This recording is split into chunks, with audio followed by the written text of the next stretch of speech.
எல்லா புகழும் சாயப்பாவுக்கே.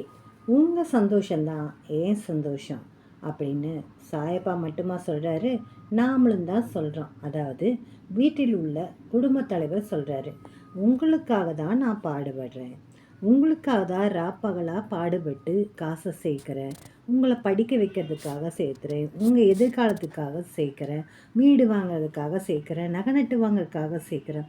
இப்படி அள்ளும் பகலுமா பாடுபட்ட அந்த குடும்பத் தலைவர் நாளடைவில் தளர்ந்து போய் அக்கடான்னு அவரோட ரிட்டைர்மெண்ட் காலத்தில் உட்காரும்போது அவருக்குள்ளே ஒரு வெறுமை இருக்குது, துடுது.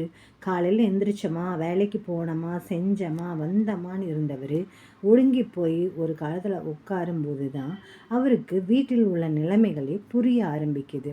வீட்டில் என்ன செய்கிறாங்க, யார் யார் என்னென்ன பண்ணுறாங்க, பிள்ளைங்கள்லாம் கரெக்டாக இருக்காங்களா இல்லையா, பொண்டாட்டி தன் வேலையை நல்லபடியாக செய்கிறாளா, பிள்ளைகளை நல்லபடியாக பார்த்துக்கிறாளா, அவளுக்கு என்னென்ன இன்னல்கள் இருக்குது, இடையூறுகள் இருக்குது, துன்பங்கள் இருக்குது, என்னென்ன பிரச்சனைகள் எல்லாமே கண்காணிக்க ஆரம்பிக்கிறாங்க. இந்த ஜென்ஸுக்கெல்லாம் உடம்பு சரியில்லாமல் போனால் தான் லேடிஸ்க்கு என்னென்னு இருக்குன்னே தெரியுது. ஒரு டைம் இவர் அப்படி தான் ரொம்ப பிஸியாக தானே இருப்பாங்க எல்லாருமே.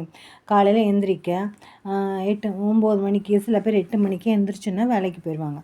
திரும்பி மத்தியானம் ஒவ்வொரு டைம் வருவாங்க, ஒவ்வொரு டைம் எல்லோரும் லஞ்ச் கொண்டு போயிடுவாங்க, திரும்ப நைட்டு தான். இப்படி காலையிலையும் நைட்டுமா அள்ளும் பகலுமா குடும்பத்துக்காக ஓடிட்டுருக்கவங்க வாழ்நாள் முழுக்க ஓடிக்கிட்டே இருக்காங்க. கொஞ்ச நேரம் அந்த குழந்தைங்களோடையும் மனைவிமார்களோடையும் டைம் ஸ்பெண்ட் பண்ணுறதே இல்லை. அவங்களுக்கு ஒரு காலத்தில் புத்தி வரும்போது அந்த இளமையான நாட்கள்லாம் போயிடுது. சின்ன வயசுலேருந்து எங்காவது போன அனுபவம் யாருக்காவது உண்டா? கிடையாது தானே. ஏன் அந்த மாதிரி இருக்கீங்க? உங்கள் ஒய்ஃபை நல்லபடியாக வச்சுக்கோங்க. நான் உங்களுக்காக தான் இவ்வளோ கஷ்டப்படுறேன், உங்கள் சந்தோஷந்தான் ஏன் சந்தோஷம்னு நினச்சி நாம் அள்ளும் பள்ளும் உழைக்கிற அந்த காசு யாரையும் சந்தோஷப்படுத்துறதில்ல அப்படின்றது உங்களுக்கு தெரியுமா? உங்கள் ஒய்ஃபுக்கு நீங்கள் கேட்குற அன்பான பதில் என்னம்மா சாப்பிட்டியா, இன்றைக்கி வச்சுருக்கிற குழம்பு சூப்பராக இருக்குமா, உன்ன மாதிரி நான்வெஜ் பண்ணுறதுக்கு ஆளே இல்லைம்மா, இந்த துவையல் அரைச்சியை எப்படி அரைச்ச, செம்மையாக இருக்குது பாரு அப்படின்னு என்னைக்காச்சும் பாராட்டியிருக்கீங்களா? கிடையவே கிடையாது. எப்போ பார்த்தாலும் மூஞ்சி கொடுத்து பேசுகிறது கூட ஒரு வித பதட்டமான சூழ்நிலையில் தான் இருக்கும். அப்படி பதட்டப்பட்டு பேசாமல் ஓடி ஓடி போய் சம்பாரித்து என்ன செய்ய போகிறீங்க? நீங்கள் ஓடி ஓடி போய் சம்பாரித்து எல்லாம் படிக்க வைக்கிற குழந்தைகள்லாம் அதோட காலகட்டம் வந்தோன்னா உங்களை விட்டுட்டு போயிடுவாங்க.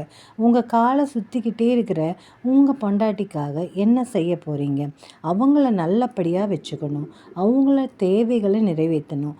அதாவது காசு மட்டும் போதுமா, எல்லாத்தையும் வாங்கி கொடுத்துட்டா ஆச்சா? அப்படி கிடையாது. அவங்க கூட நிறைய உட்காந்து பேசணும், நிறைய உட்காந்து ஒன்றா உட்காந்து சாப்பிடணும். அதுக்கப்புறமா நம்ம எல்லாரும் அவங்க ஃபேமிலியோடு, அதாவது நம்ம எல்லோரும் சொல்கிறேன், அவங்க ஃபேமிலி இருக்கவங்களை எல்லாத்தையும் கூட்டிகிட்டு போகணும். மனைவியை மட்டும் தனியாக கூட்டிகிட்டு போகணும். நிறைய விஷயங்களை அவங்கள பேச வச்சு நாம் கேட்கணும். அவங்க ஆசைகள் என்னென்னவோ அதெல்லாம் நிறைவேற்றணும். அதுக்காக பேராசைகளை நிறைவேற்றுறதுக்கு நம்மக்கிட்ட சக்தி இருந்தால் தான் ஆகும். அவங்களுடைய நிறைவேறப்படக்கூடிய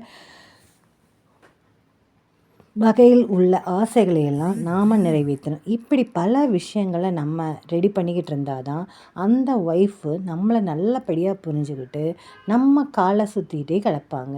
இல்லைன்னா என்ன சொல்லுவாங்கன்னா, இவங்களுக்கெல்லாம் உழைச்சி போட்டாலும் நன்றியே இருக்காது, நம்மளை தூக்கி போட்டுட்டு போயிட்டே இருப்பாங்க, எக்கேடு கெட்டு போனால் என்ன, நம்ம சந்தோஷமாக இருக்கணும் அப்படின்ற உணர்வு தான் இந்த ஜென்ஸுக்கே இருக்கும் அப்படின்ற மாதிரி முத்திரை குத்திடுவாங்க. அதனால் உணர்ச்சிகளை மதிங்க.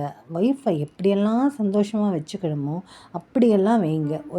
ஒரு ஆண்மகன் தான் வீட்டில் உள்ள பெண் குழந்தைகளை எப்படி நடத்துகிறான்றதை பார்த்துட்டு தான் அவனுக்கு அந்த கடவுள் இரணத்தை கொடுப்பாருன்றது ஒரு ஐதீகமாக இருக்குது.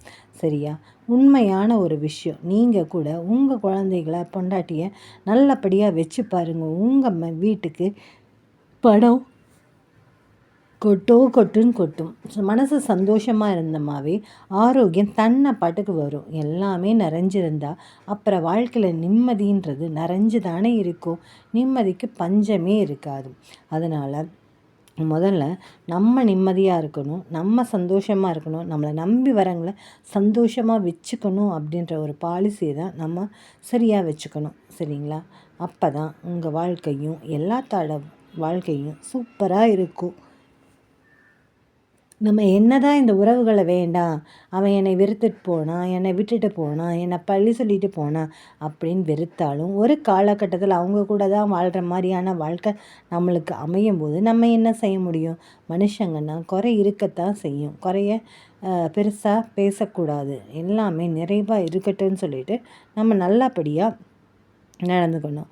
உங்களோட ஆசீர்வாதம், சாயப்பாவோட ஆசீர்வாதம் எல்லாமே நல்லபடியாக உங்கள் குழந்தைகளுக்கு அமையும். உங்கள் குழந்தைங்க நல்லபடியாக இருப்பாங்க.